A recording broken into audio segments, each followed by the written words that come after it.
প্রিয় ভাই, নিজের হাতে নিজে চললে, শুধুমাত্র মোবাইল দেখে দেখে, শুধুমাত্র সমবয়সী বন্ধুদের সাথে চলে চলে উত্তম মানুষ হইতে পারবা না ভাইয়া।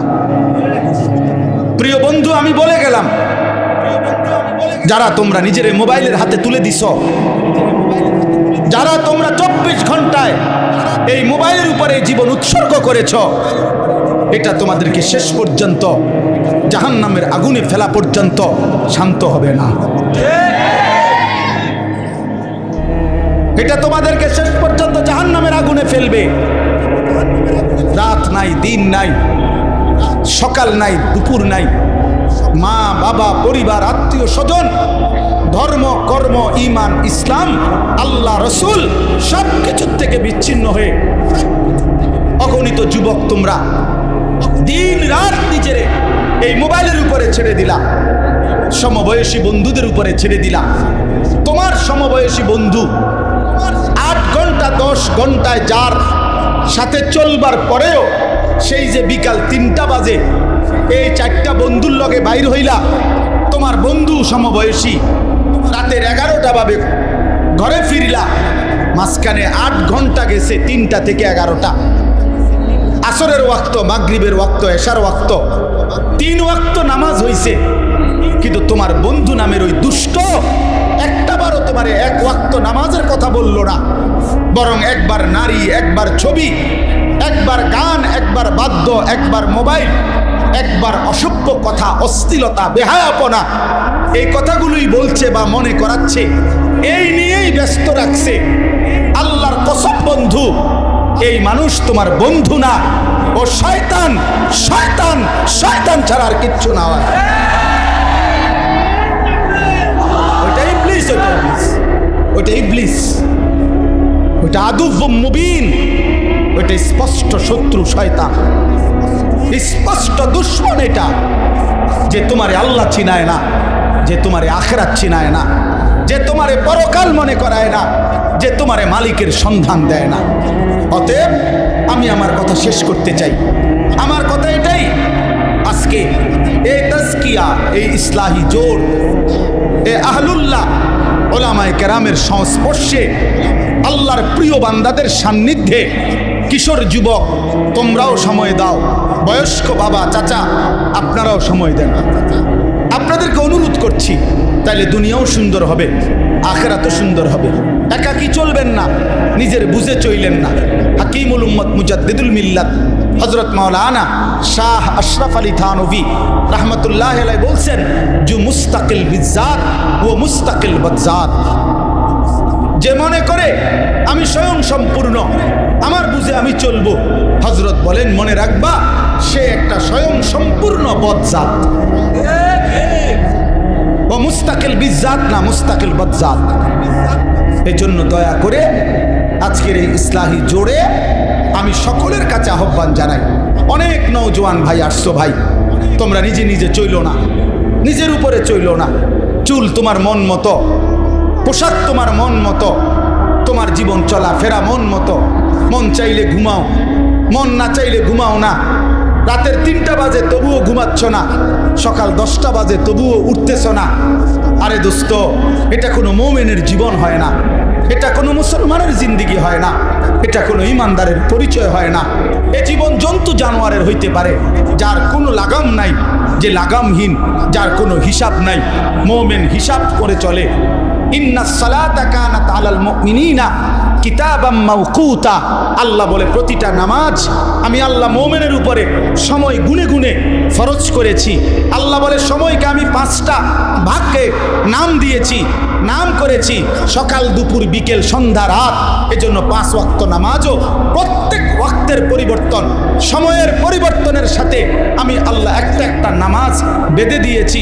যখন সকাল হয় ফজর, দুপুর হয় জোহর, বিকাল হয় আসর, সন্ধ্যা হয় মাগরিব, রাত হয় এশা। আল্লাহ তাআলা বলেন, মুমিন আমি চেয়েছি সময়ের প্রতিক্ষণে আমি যেন তোমাকে সাথে রাখতে পারি, তোমাকে বেঁধে রাখতে পারি, আমি আল্লাহর সাথেই জুড়ে রাখতে পারি। এজন্য দয়া করে নিজে নিজে চইল না। আল্লাহকে বাদ দিয়ে চললে, দিনকে বাদ দিয়ে চললে এ জীবন সুন্দর হয় না। আল্লাহ তাআলা আমাদের সবাইকে উত্তমভাবে ওলামায়ে কেরামের সোহবতে সান্নিধ্যে থাকার তৌফিক দান করেন। আমাদের সবাই যদি অন্যরে শুনাইতে ব্যস্ত হয় তো নিজে শুনবে কখন? মানুষের কল্যাণে যদি এত বেশি পেরেশান যে নিজের নামাজ সেজদা আখেরাতের ফিকিরও নাই তো হইল কেন? নিজেকে বাদ দিয়ে তো শুধুই অন্যের ফিকির, এটা উচিত না। এই জন্য দোস্ত আমার একটা অনুরোধ, কিছুক্ষণ সময়, যেটুকুই সময় আমি পাই, আল্লাহ যেটুকু তৌফিক দেয় বলার চেষ্টা করছি, এইটুকু সময় আপনারা মেহরবানি করে, বিশেষ করে নওজোয়ান ছেলে তোমরাও এই হাতে ধরা মোবাইলগুলো বন্ধ করে দাও, নামায় ফেলো, ভালো হবে। আমি বললাম ভালো হবে, এতে উপকার হবে। নিজের মধ্যে আখেরাতের ফিকির আসে। ইসলাহি মাহফিলের এই জোর, ইসলাহি জোরের মূল মাকসাদ কিন্তু এটা, ইসলাহের নফস। অর্থ হলো নিজের সংশোধন, আত্মসংশোধন, আত্মশুদ্ধি, আত্ম উন্নয়ন, নিজের উন্নয়ন। কুরআনুল কারীমের মধ্যে আছে, আল্লাহ তাআলা বলেন, ইয়া আইয়ুহাল্লাযীনা আমানু আলাইকুম আনফুসাকুম, হে ঈমানদারগণ তোমরা প্রত্যেকেই নিজেকে আঁকড়িয়ে ধরো। আল্লাহ তাআলা বলেন, ইয়া আইয়ুহাল্লাযীনা আমানু কু আনফুসাকুম ওয়া আহলিকুম নারা, হে ঈমানদারগণ তোমরা প্রত্যেকেই নিজেকে বাঁচাও জাহান্নামের আগুন থেকে এবং পরিবারের সদস্যদেরকেও বাঁচাও জাহান্নামের আগুন থেকে। এখানে কিন্তু ইচ্ছা করলে একসাথেই বলতে পারবে যে হে ঈমানদারগণ তোমরা সকলেই নিজেকে জাহান্নামের আগুন থেকে বাঁচাও। পরিবারের সদস্য আলাদা বলছে, তোমাকে বাঁচাও আলাদা বলছে। অর্থ হইল যদি কখনো এমন হয় তোমার হাজারো চেষ্টা মেহনত ফিকিরের পরেও তোমার খুদ পরিবারও, তোমার বিবি বাচ্চাও আর আল্লাহর পথে চলতেছে না, আল্লাহ বলতে চাচ্ছেন তখনও তুমি একা হলেও নিজেকে জাহান্নাম থেকে বাঁচাও। যে ঠিক আছে আর পারলাম না তোমাদের কারোর সাথে, বিবি বাচ্চা কাউরেই ফিরাইতে পারলাম না, তো তখনও যে আমি আর একজনে কি করবো, থাক 10 জনের যেই দশা আমারও সেই দশা, না, এটা বলা যাবে। এই জন্য আল্লাহ তাআলা আলাদা বলছে, কু আনফুসাকুম, তোমরা নিজেকে বাঁচাও জাহান্নামের আগুন থেকে। ও আহলিকুম, আলাদা বলছে, পরিবারের সদস্যদেরকে বাঁচাও জাহান্নামের আগুন। তার মানে কেউ যদি না আসে তো একাই আল্লাহর দ্বীনের উপরে থাকে। নিজেকে বাদ দেওয়ার সুযোগটা, নিজেকে ভুলে যাওয়ার কোনো সুযোগ, কোনো সুযোগ। হযরত হুযায়ফা রাদিয়াল্লাহু তাআলা আনহু একজন বিখ্যাত সাহাবী ছিলেন। হুযায়ফা নবীজি সাল্লাল্লাহু আলাইহি ওয়াসাল্লামকে তিনি একদিন, লম্বা হাদিস এর একটা শুধু অংশ বলতেছি, তিনি একদিন নবীজি সাল্লাল্লাহু আলাইহি ওয়াসাল্লামকে বলছিলেন, ইয়া রাসূলুল্লাহ আমি যদি জীবন চলার পথে কখনো এমন হয় আল্লাহর পথে চলতে গিয়ে, আল্লাহর হুকুম মানতে গিয়ে আমার সাথে আর কেউ নাই, কারোর সাথে আর মিশতে পারলাম না, মিলতে পারলাম না, তখন আমি একাই হয়ে গেলাম, তখন আমি কি করব? আল্লাহ নবী সাল্লাল্লাহু আলাইহি ওয়াসাল্লাম বলছেন, ফাতাজিলিল ফিরাকা কুল্লাহা, তাহলে সব দল মতবাদ তখন সব ছেড়ে দাও। ওয়ালাউ আন তাআদ্দা বিআসলি শাজারাতিন, আর তুমি প্রয়োজনে একাই গাছের গোড়ালি শিকড় কামড়াইয়া, মাড়ির দাঁত দিয়া কামড়াইয়া আঁকড়াইয়া ধরে হলো আল্লাহ দ্বীনের উপরে থাকো,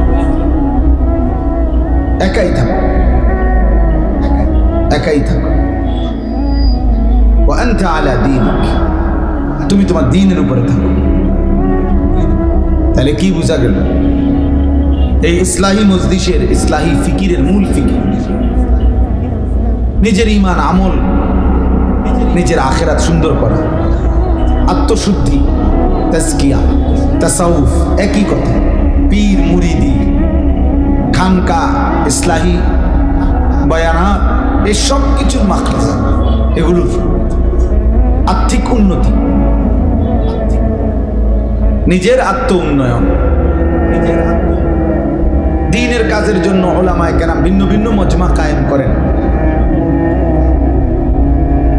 রাষ্ট্রকে, দেশকে রাজনৈতিক দিক নির্দেশনা দেওয়ার জন্য উলামায়ে কেরাম ভিন্ন মজমায় বলেন। আবার উম্মতকে আল্লাহর দিকে ডাকার জন্য দাওয়াত ও তাবলীগের মেহনতে বলেন। আবার উম্মতের কলিজা সুন্দর হওয়ার জন্য, দিল সাফ হওয়ার জন্য এই ইসলাহি বয়ানাতের মাধ্যমেও উলামায়ে উম্মত ফিকির করে থাকেন। অর্থ হইল বিভিন্ন মজমায়, বিভিন্ন আঙ্গিকে উম্মতের উলামায়ে কেরাম আল্লাহর বান্দাদেরকে আল্লাহর দ্বীন দিকে ফিরাবার, মশক করাবার চেষ্টা করে থাকে। এই জন্য এই ইসলাহি ফিকিরটা, এটা হলো আর্থিক ফিকির। নিজের অন্তরাত্মা, নিজের ভেতর জগৎ, অন্তর জগৎ কিভাবে আলোকিত হবে, এটা হলো মূল মাকসাদ। আমরা অনেক সময় আমাদের একটা ত্রুটি আছে, আমরা হুজুরদের কাছে, আলেমদের কাছে প্রত্যাশা করি, অনেকে এরকম যে এক বসাতেই পুরো 23 বছরের ইসলাম সব কয়ে লইতে, বুঝেন না কথা? হ্যাঁ, এটাই তো কেবল কইলেন, এটা তো কইলেন, এটা বলবো তো আপনি আরেকদিন শুনবেন, এটা আজকে এটা শেষ করে লইতে, এমন কি জরুরি এলো? বুঝেন না কথাটা?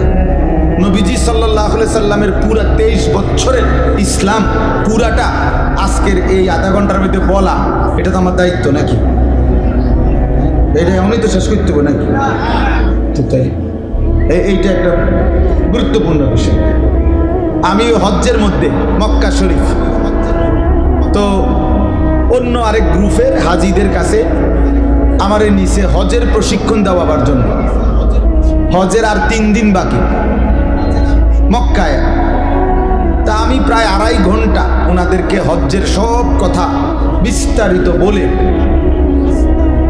তো মুনাজাত দেমো জিজ্ঞাসা করলাম যে কারো কোনো বুঝার কিছু আসেনি, জানার কিছু? তো অর্থ কি মানে হলো এই যে এতক্ষণ যা বললাম হজ সম্পর্কিত কিছু বলবেন কি না কেউ, জানার কিছু? একজন মাঝ বয়সী চাচা ভদ্রলোক দাঁড়াইয়েই আমার বললেন, হ্যাঁ হুজুর বহুত কিছু তো কইলেন, দিন কায়েমের কথা তো কইলেন না। তা আমি বললাম যে চাচা আমি রাত কায়েমের কথা কইলাম, এতক্ষণ ধরে বুঝিনি রাত কায়েমের কথা কইছি। আপনি কি বললেন, কি বুঝলেন? আমারে আনা হইল হজ্জের প্রশিক্ষণের জন্য।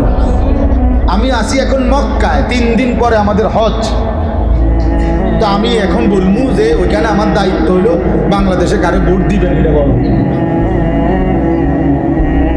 কথাটা বুঝছেন না? এই একটা বড় ত্রুটি, আমাদের একটা গুরুত্বপূর্ণ ত্রুটি। এটা আমরা হুজুরদের কাছে, একজন আলেমের কাছে একই সময় সবটা চাই, এটা তো ইনসাফ না, এটা তো ইনসাফ না। একে তো গুরুত্বপূর্ণ কথা বুঝবেন যে একে তো একই আলেম, সবটা বলা জরুরি না, বরং উলামায়ে কেরাম নিজেদের মধ্যে যদি কাজ বন্টন করে নেয়, এটাও কোনোভাবেই দোষণীয় না। এই সমাজের যারা ডাক্তারি করে তারা ইঞ্জিনিয়ারি করছে না, যারা ইঞ্জিনিয়ারি করছে তারা ডাক্তারি করতেছে না। কথা বুঝেন না আপনার? কিন্তু মানুষের প্রয়োজন পূরণ হচ্ছে কিনা কথা বলেন না কেন? তাইলে আল্লামা শাহ ইলিয়াস সিদ্দিকী যদি চোখের পানি ফেলে, এটাও যেমন দ্বীনের কাজ। আল্লামা মামুনুল হক যখন গর্জে ওঠে, এটাও দ্বীনের কাজ। বুঝেন? কেউ আওয়াজ করে বাঘের মতো, সিংহের মতো, তো দুশ্মনের কলিজায় তখন কেঁপে ওঠে। এটাও যেমন দরকার, রাত গভীরে তাহাজ্জুদের সেজদায় চোখের পানি ফেলা, এটাও তো দরকার। হেফজখানার সবকও চলা দরকার, দাওরায়ে হাদিসের বুখারীর সবকও তো কি দরকার, দরকার। এখানে আমাদের মধ্যে, অর্থাৎ আমরা তো উলামায়ে কেরাম, আমার খালকানগর শায়েখ, বাংলাদেশের অন্যতম বুজুর্গ আরিফ বিল্লাহ হযরত মাওলানা শাহ আব্দুল মতিন বিন হুসাইন হযরত দামাত বারাকাতুহুম বলছেন, নবীদের সিফাত হলো নবীরা সকল কাজ আল্লাহর পক্ষ থেকে সমাধা করে থাকেন, আর উম্মতের সিফাত হলো উম্মত নিজেদের মধ্যে কাজ বন্টন করে নেন। এজন্য আবু হুরায়রা যেমন হাদিসের ময়দানে প্রসিদ্ধ, খালিদ ইবনুল ওয়ালিদ জিহাদের ময়দানে প্রসিদ্ধ।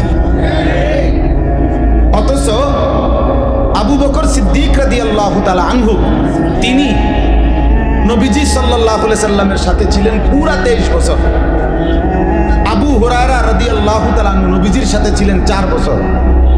4 বছর। তাহলে আবু হুরায়রা ছিলেন কয় বছর?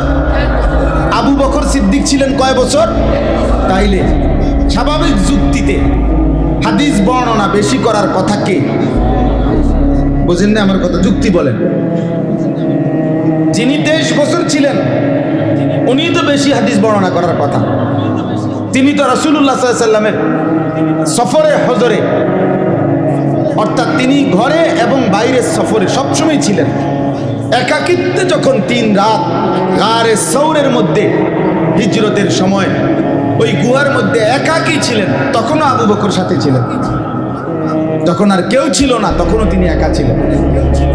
কিন্তু 4 বছরের সহস্রপ্রাপ্ত আবু হুরায়রা হাদিস বর্ণনা করছেন বেশি। 23 বছরের আবু বকর সিদ্দিক রাদিয়াল্লাহু তাআলা আনহুর হাদিস আবু হুরায়রার বর্ণিত হাদিসের চাইতে অনেক কম। তার মানে কি? তার মানে আবু বকর সিদ্দিক একদিকে সামলাইছেন, আবু হুরায়রা আরেক দিক সামলাইছেন। কথা বুঝছেন কি না বলেন? এই জন্য বললাম ভাই, ইসলাহি মজলিসের ক্ষেত্রে এটা একটা, ওই যে কিছু মানুষ আছে যে আরে হুজুর এসব তসবিহ লইয়া বইয়া থাকলে হইতো না, তো কি লইয়া বইতো? বালতি লইয়া। আমনে কোন কি বালতি লইয়া বইতো নাকি? তা কি লইয়া বইতো? আমনে কোন তসবিহ লইয়া বইলে যখন হইতো না, কি লইয়া বইতো? আপনি বুদ্ধি দেন।